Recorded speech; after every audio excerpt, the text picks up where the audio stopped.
Imaginez, vous deviez passer une superbe journée avec vos amis au parc aquatique de la région, mais le jour J, vous n'avez étrangement pas de nouvelles. Vous décidez de vous rendre chez vos amis pour vérifier que tout va bien. Vous arrivez devant la porte de la maison et vous vous rendez compte qu'elle n'est pas fermée à clé. Après avoir sonné plusieurs fois, vous décidez finalement d'entrer dans la maison. Et là, aucun signe de vie de vos amis à part leur petit chien qui paraît très agité. Pourtant, leurs voitures sont garées juste là, devant. Où peuvent-ils bien être? La seule et unique chose que vous trouverez ce jour-là, l'abat-jour en verre de la lampe située sur le porche de la maison, brisée. C'est tout.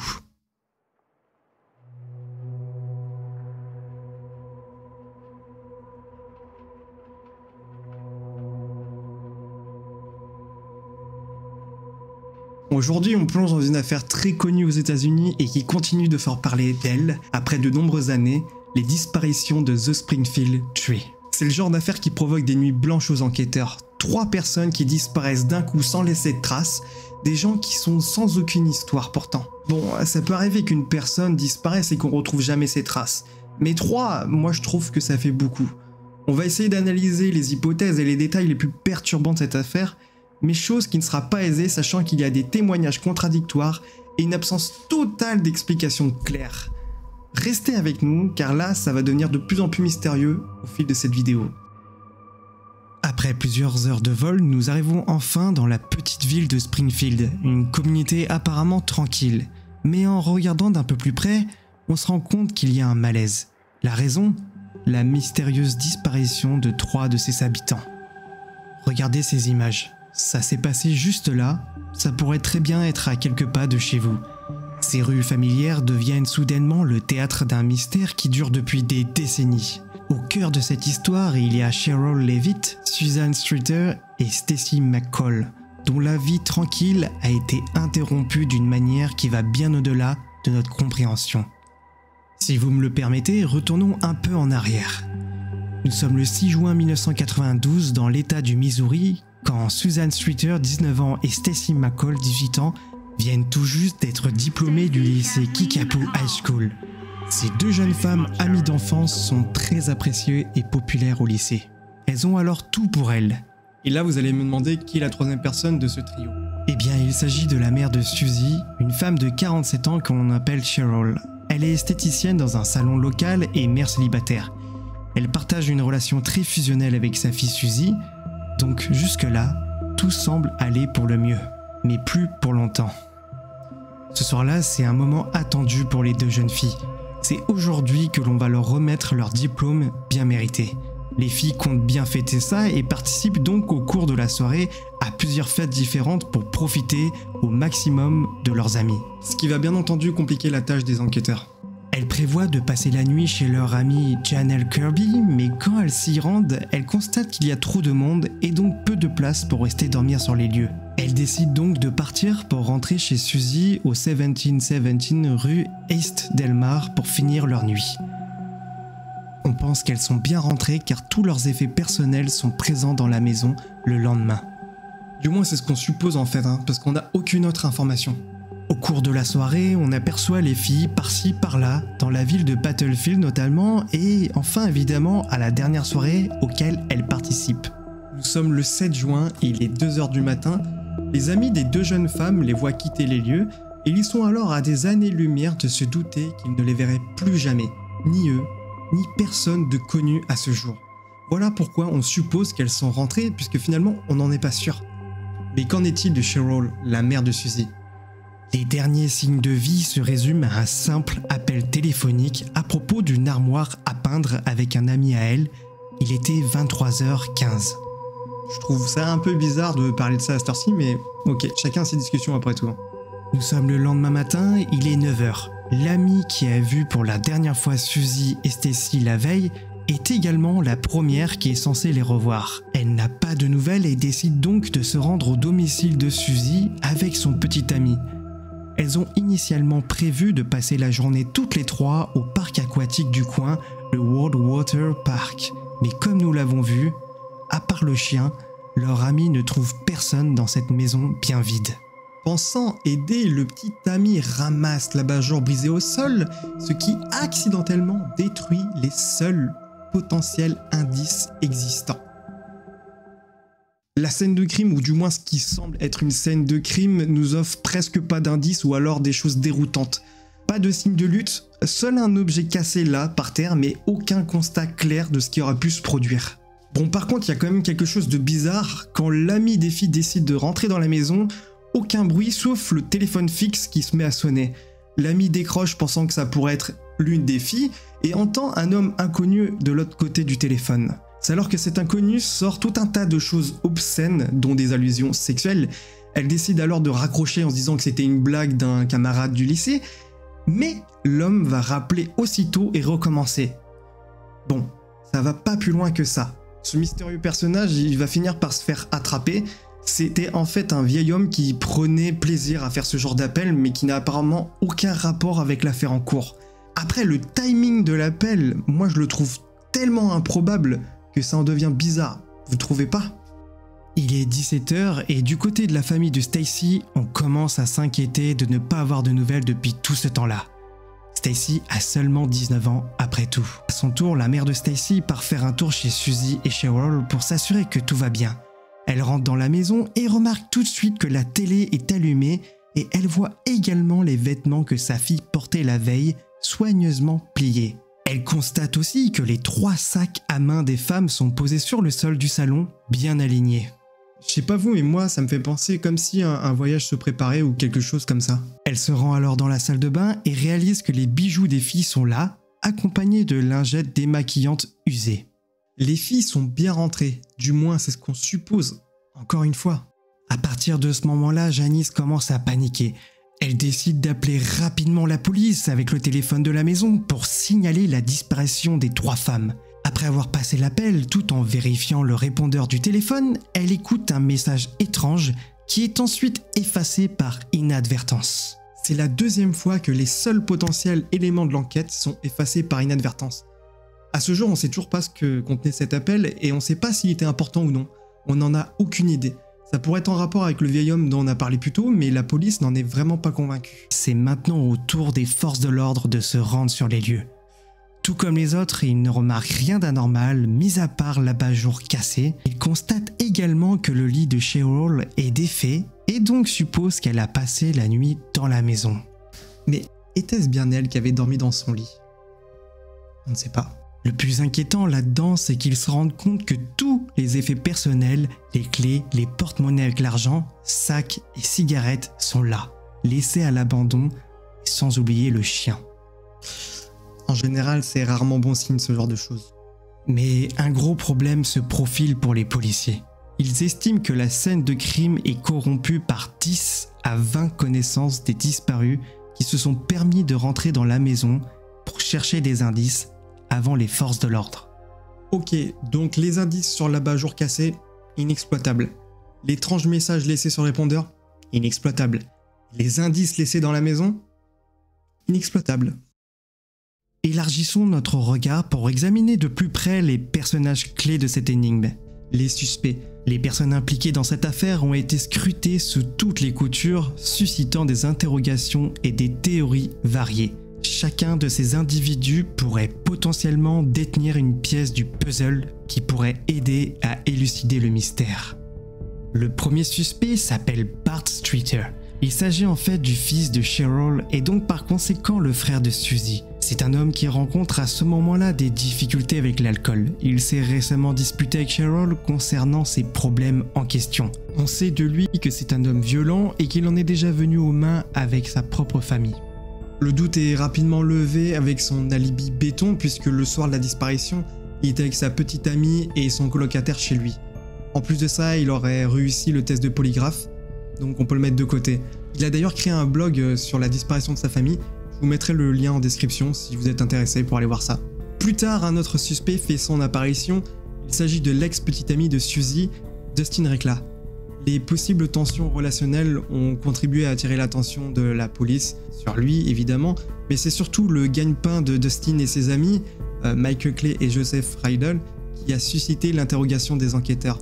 En fait, ils volaient des crânes dans les cimetières pour revendre les dents en or. Ils étaient donc déjà connus par ses services de police puisque Suzy avait déjà témoigné face à son ex-petite amie sur cette affaire-là. peut donc imaginer que les relations n'étaient pas au summum, hein, puisque même l'ami de Dustin, Michael Clay, a indiqué qu'il espérait voir Suzy morte.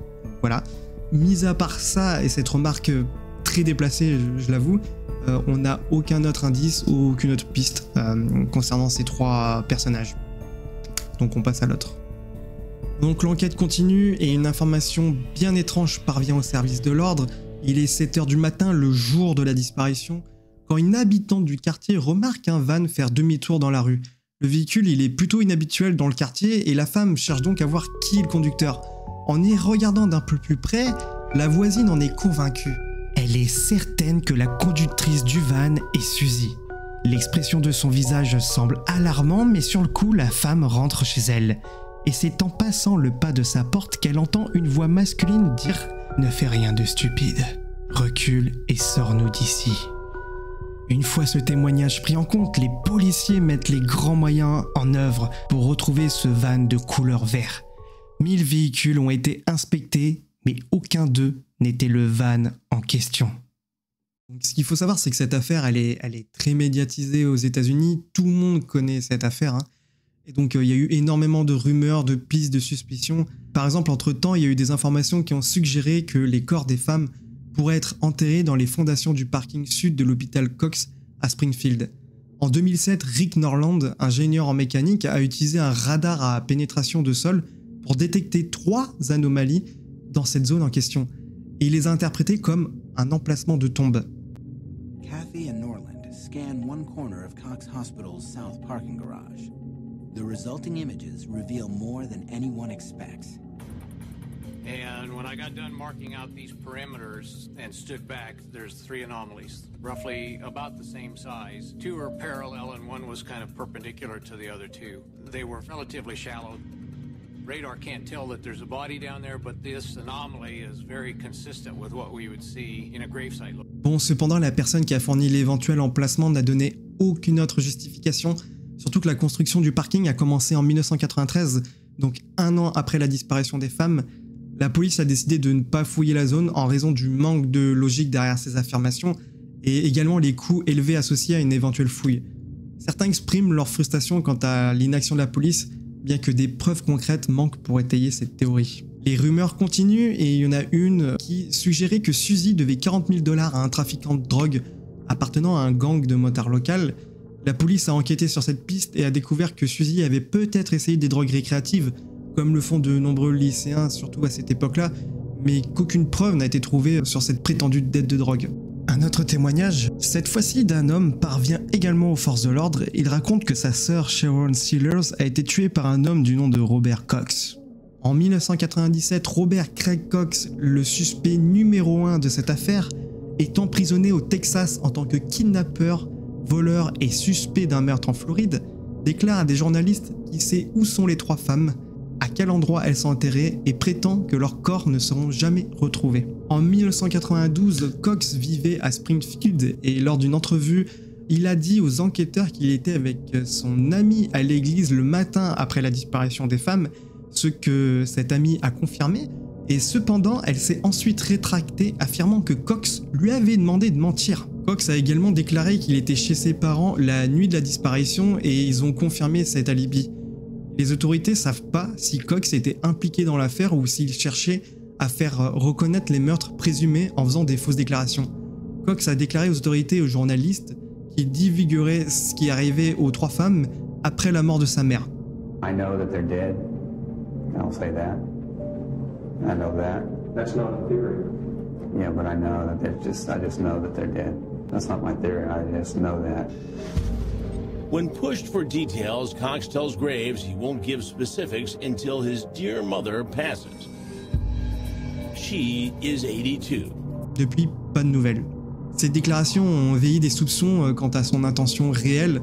En fait, ce qu'on a l'impression, c'est qu'il cherche simplement à avoir l'attention médiatique et s'amuser avec la police. Parce que malgré sa connaissance apparente de la ville au moment des disparitions, il y a quand même pas mal d'incertitudes qui persistent quant à sa véritable culpabilité dans cette affaire. Steven Garrison. Après avoir été condamné à 40 ans de prison pour des crimes graves, Garrison est rentré en contact avec la police en prétendant avoir des informations cruciales sur la disparition des 3 femmes. Sa déclaration, elle est faite sous l'effet de l'alcool et elle suggère qu'un de ses amis aurait avoué le crime et fourni des détails précis sur l'endroit où les corps étaient enterrés. Malgré la fascination de la police pour son histoire, les fouilles n'ont abouti à rien, ni à la découverte des corps des femmes, ni à la prétendue camionnette verte utilisée dans l'enlèvement. Ce qui a intrigué la police par contre, c'est que Garrison semblait posséder des détails non divulgués publiquement, suscitant l'espoir que ces révélations pourraient résoudre l'affaire. C'est quand même un peu bizarre d'avoir certains détails que personne d'autre connaisse. On ne sait pas comment il les a eus et on ne sait pas ce qui est le vrai du faux en fait dans cette histoire. Et il y a aussi la question de savoir pourquoi Garrison aurait choisi de partager ces informations. À ce jour, aucune preuve tangible n'indique qu'il aurait bénéficié d'une réduction de peine ou d'autres avantages en échange de sa collaboration. Certains spéculent sur la possibilité qu'il ait cherché à attirer l'attention sur lui-même, soit par désir de notoriété, soit dans l'espoir d'améliorer sa situation carcérale. Des détails flous entourent les motivations de Garrison. Gerald Carnahan, un criminel récidiviste condamné pour le meurtre de Jackie Jones en 1985, est aussi examiné comme un suspect potentiel dans la disparition des Springfield Tree. La famille de Carnahan possède Springfield Aluminium, une fonderie locale. Carnahan a été reconnu coupable en 2010 grâce à une infime quantité d'ADN laissée sur les lieux du meurtre de Jones. Il a également été condamné en 1993 pour tentative d'enlèvement, et bien qu'il soit un récidiviste actif dans la région au moment de la disparition des Springfield Tree, aucune preuve directe ne le relie à leur cas. Il y avait aussi une rumeur comme quoi il aurait eu une relation avec Cheryl, mais il n'y a aucune preuve là-dessus, on ne sait pas. Janelle Kirby, donc l'amie proche de Suzy Streeter et de Stacy McCall, qui était la première à s'être rendue à la maison, est examinée en tant que suspect potentiel dans la disparition des 3 femmes. Et bien que certains la considèrent comme suspecte en raison de ses actions le lendemain de la disparition, son rôle potentiel est remis en question. Les actions de Kirby, telles que le nettoyage du verre brisé sur le porche, sont expliquées comme des gestes de courtoisie dans le contexte de l'époque. Il est souligné que l'entrée dans la maison sans personne à l'intérieur était une pratique courante à l'époque. L'argument principal est que si Kirby était impliqué, il aurait été plus logique de commettre le crime dans sa propre maison plutôt que d'attendre que les victimes rentrent chez elles, impliquant ainsi une tierce personne. Il y a eu des commentaires insensibles faits par elle et sa famille au fil des ans, mais on l'attribue au stress résultant d'une enquête qui persiste depuis des années. En fin de compte, elle n'est pas considérée comme une suspecte fortement plausible dans cette affaire. Bon, c'est quand même bizarre, parce qu'on peut enlever une personne avec une arme, ça se fait ok, mais pour enlever 3 personnes, là ça devient quand même un peu plus complexe. Sur un moment de relâchement, il y en aurait peut-être une d'entre elles qui aurait essayé de s'enfuir, je sais pas, à moins qu'il y ait peut-être plusieurs ravisseurs. En plus, la maison est certes assez reculée du quartier, mais ça reste quand même très passant comme axe. Quasi personne n'aurait vu ou entendu quelque chose, mis à part la voisine. Après, il est dit que la maison possède une grande cour à l'arrière, donc peut-être qu'il se serait passé des choses derrière cette maison. De plus, un sentiment que j'ai ressenti en examinant cette affaire, c'est comment il peut y avoir autant de suspects. La réponse à cette question est bien plus simple qu'il n'y paraît à première vue. Quand il y a si peu de preuves et si peu de pistes, il est difficile d'identifier des suspects solides, et par conséquent, il est tout aussi difficile d'exclure quelqu'un. Par exemple, l'ex-mari de Cheryl, personne n'en parle, mais habituellement, dans ce genre d'affaires, c'est le premier suspect. Et là, on n'a rien sur lui. Et concernant les preuves, c'est pareil, on a nada. La seule chose, c'est l'abat-jour en vert. Mais si on part de ce principe, prenez un petit moment pour réfléchir aux petites choses que vous avez fait aujourd'hui, accidentellement ou volontairement, et qui vous sembleraient soudainement très suspectes si vous disparaissez. Si le globe se brisait lors d'un incident sans rapport, Cheryl et les filles avaient probablement simplement prévu de nettoyer les dégâts le lendemain matin, sans savoir qu'elles n'auraient plus jamais l'occasion de le faire. Des reconstitutions, des interrogatoires, des fouilles méticuleuses, tout a été tenté et même avec plus de 5000 dénonciations du public, le mystère persiste. Plusieurs éléments de preuve intrigants ont suscité des débats. Le globe de verre brisé, initialement considéré comme un élément clé, a été contaminé avant d'être analysé. Les théories sur son rôle vont de la diversion à une tentative d'attirer les femmes vers la porte. Il y a la camionnette Dodge verte, signalée par les témoins, a entraîné des recherches intenses, mais il n'y a eu aucune preuve concrète qui a été trouvée. Les sacs à main des femmes laissés derrière avec des cigarettes et de l'argent et tous les papiers suggèrent une disparition non volontaire. Malgré toutes ces pistes, l'affaire reste non résolue avec des spéculations sur l'implication de suspects potentiels. En juin 97, un banc était dédié aux femmes à l'intérieur du jardin commémoratif des victimes dans le parc Fells Grove de Springfield. Cheryl et Suzy ont été officiellement déclarées mortes en 1997. Cependant, leurs dossiers sont encore classés sous la rubrique « Personnes disparues ».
Et selon vous, qu'est-ce que ça vous inspire cette affaire?